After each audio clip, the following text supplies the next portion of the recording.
খানাপাৰ ৰঙালীৰ মঞ্চত জুবিন গাৰ্গ কোলা চশমা হাতত লাখুটি লৈ অন্ধ ৰূপত মঞ্চত প্ৰৱেশ জুবিন গাৰ্গৰ ৰৈ ৰৈ বিনালে ছবিৰ প্ৰমোচন কৰিলে জুবিন গাৰ্গে ৰৈ ৰৈ বিনালে ছবিখনৰ প্ৰথমখন পোষ্টাৰ আনুষ্ঠানিকভাৱে মুকলি কৰে ৰঙালীৰ মঞ্চত শুকুৰবাৰে হোৱা ঘটনাৰ বিষয়েও অকপট স্বীকাৰোক্তি জুবিন গাৰ্গৰ পৰকীয়ে মোক গান গাবলৈ মাতিছিল সেইদিনা অলপ খেলিমেলি হ'ল গেটখনত গুৰ মাৰি গুচি গলো বুলি মন্তব্য জুবিন গাৰ্গৰ লাষ্ট দুমাহ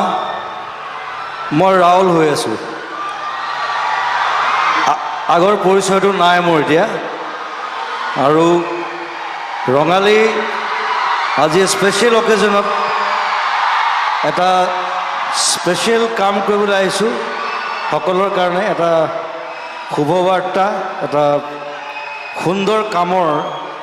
এটা জয়যাত্ৰাৰ এটা অংশীদাৰ হিচাপে শ্যামকানুক ধন্যবাদ জনাইছোঁ সকলোকে আৰু মই অলমষ্ট দুমাহ এনেকৈ থাকি নিজকে আজিকালি অন্ধ যেনেই লাগে চ' এনিৱে চিনেমা শেষ হৈছে লাহেকৈ শেষ হ'লেই আৰু তাৰপিছত আকৌ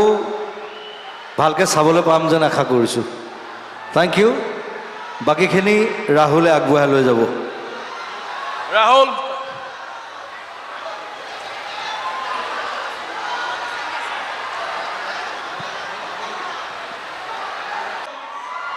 খোজ কঢ়াত অসুবিধা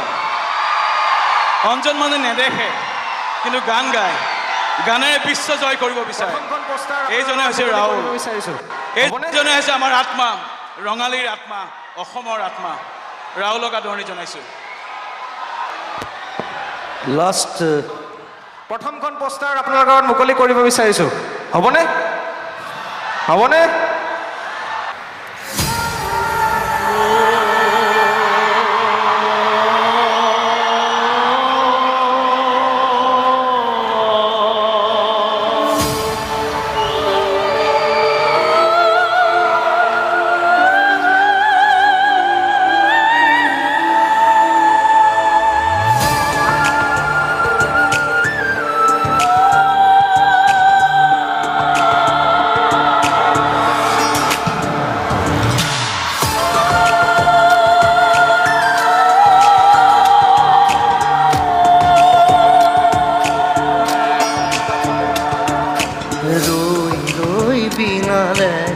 নিশায় বিনালে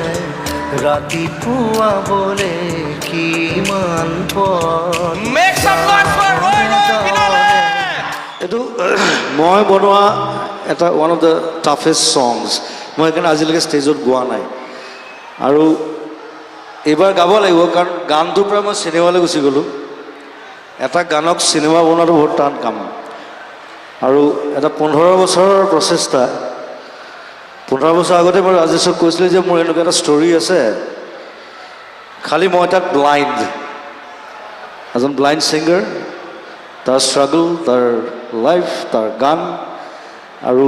মই ভাবোঁ যে এই গানটোত খুব মিলে সেই গোটেই কেৰেক্টাৰটোৰ লগত সেইকাৰণে গানটো ইউজ কৰিছোঁ আৰু নতুনকৈ বনাবলগীয়া হৈছে আকৌ গানটো প্ৰায় 20 বছৰ পিছত আকৌ গানটো বনাইছোঁ মই নতুনকৈ বহুত কষ্ট হ'ল গানটো বনাওঁতে প্ৰায় 2 বছৰ লাগিলে চিনেমাখন বেছি সোনকালে হৈছে চিনেমাখন 3 মাহত হৈছে কিন্তু গানটো বনাওঁতে মোৰ আকৌ বনাওঁতে ৰিমেক কৰোঁতে মোৰ 2 বছৰ লাগিলে so' anyway it be a nice film আৰু অসমৰ প্ৰথম কমপ্লিটলি মিউজিকেল চিনেমা কোনো কৰা নাই অসমত আজিলৈকে সেইটো মই কৰিছোঁ আৰু গোটেই ৰাজেশ ভাইৰ টীম আমাৰ টীম ৰাহুলৰ টীম প্ৰায় 200জন মানুহ আমি একেলগে কাম কৰিছোঁ বাহিৰত শ্বুট কৰিছোঁ শ্ৰীলংকাত কৰিছোঁ টাৱাঙত কৰিছোঁ বিশ্বনাথ চাৰিআলি গুৱাহাটী এনিৱে আৰু কাইলৈ চিনেমাৰ একদম লাষ্ট চিনটো আমি শ্বুটিং কৰিম আৰু তাৰ আগে আপোনালোকৰ আগত প্ৰথম পোষ্টাৰ ৰিলিজ কৰিছোঁ নতুন ৰূপ এইটো নতুন চিনেমা ৰৈ ৰৈ বিনালে ৰূপ আৰু মই প্ৰত্যেকখন চিনেমাৰ ৰূপ সলাই থাকোঁ ক'ৰবাত টকলা হৈ যাওঁ ক'ৰবাত চলি চ' এইখনত এনেকৈ ওলাইছোঁ আৰু এইখনত মই ব্লাইণ্ড আচলতে মই অন্ধ হৈ ওলাম চ' সেইটো ৰূপ আৰু বেলেগ খালি ষ্টেজত সেইটো কৰিবলৈ অকণমান দিগদাৰ তথাপি আজি আমি প্ৰথম পোষ্টাৰ ৰিলিজ কৰিছোঁ ৰঙালী ফেষ্টিভেলত আৰু এইটো আমাৰ কাৰণে এটা ভাল এটা প্লেটফৰ্ম ৰঙালীৰ লগত 9 বছৰ মই লাগি আছোঁ চ' চ' সকলোৱে ছেপ্টেম্বৰত ৰিলিজ কৰিম, সকলোৱে চাব ৰৈ ৰৈ বিনালে। অসমৰ প্ৰথম কমপ্লিটলি মিউজিকেল চিনেমা, কোনো কৰা নাই এতিয়ালৈকে, সেইখন মই কৰিছোঁ। সকলোকে আহ্বান জনাইছোঁ ৰৈ ৰৈ বিনালে চাবলৈ আহিব। ভাল, ধুনীয়া লাগিলে। মই আছোঁ এতিয়া, মই চাম এতিয়া আকৌ।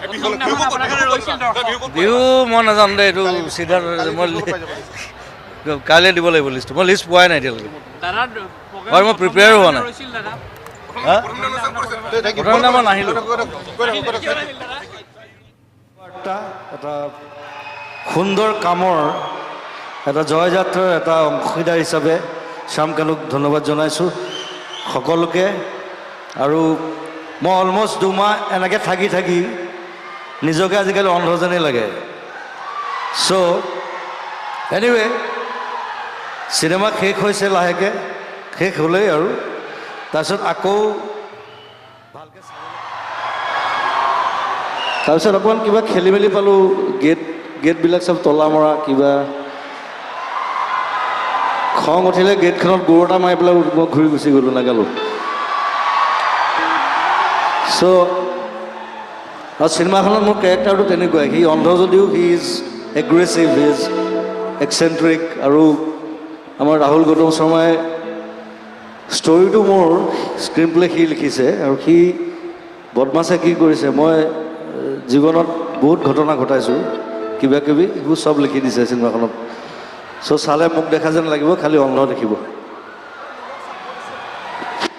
এনেই পুৰণা গান এটা গাইছোঁ।